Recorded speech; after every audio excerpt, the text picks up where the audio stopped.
په منځ کې د خشوع په اسبابو کې یو لوی سبب هغه دا دی. ډېر اسباب علماو ذکر کړي چې په منځ کې به خشوع څنګه راځي. یو سبب پکې دا دی چې د منځ ترجمه زده کا او دا کم آیتونه چې لولې ته په منځ کې دا قرآن ترجمه زده کا.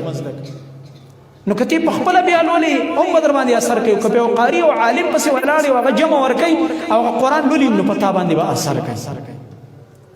تاسو ګورئ دا عرب دا قاریان یو د مثالګي ونیسي په قرآن کې هغه د جهنم بارکه ایتونه راشي، د جنت بارکه د نور احوال د عذابونو حالات یا د مختلف د پیغمبرانو واقعات راشي چې زړه نرمون کی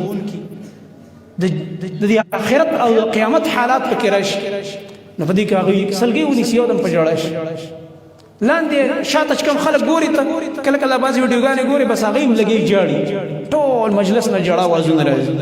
د دې وجه دا انسان کې چې په دې منځ کې خشوع پیدا کیږي د دې لپاره لوی سبب هغه اسبابو کې چې کوم ذکر دي په قرآن او سنت کې یو دا چې د منځ معنا زده کړه. څنګه چې منځ فرض دی داسې معنا ګوره فرض ده. دا خبره یاده کړه ګوره چې معنا دې د منځ نه وزده او ته منځ کې دا داسې لکه ته چې په نشه کې ولاړې نشهیي سړی چې په نشه کې ولاړې نه پوهېږي زه څه وایم په نشه کې دی او ته د منځ په معنا نه پوهېږي یو شی دی. دا زده کول لازم دي فرض دی. ځکه د فرض زده کول د فرض علم فرض دی.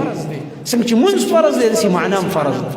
موږ د دنیا څومره څیزونه زده کړي دي دومره مهارتونه دي پارشي کې زموږ او د منځ په باره کې چې دی موږ دومره بېغوره یو حالانکې دا خو فرض عبادت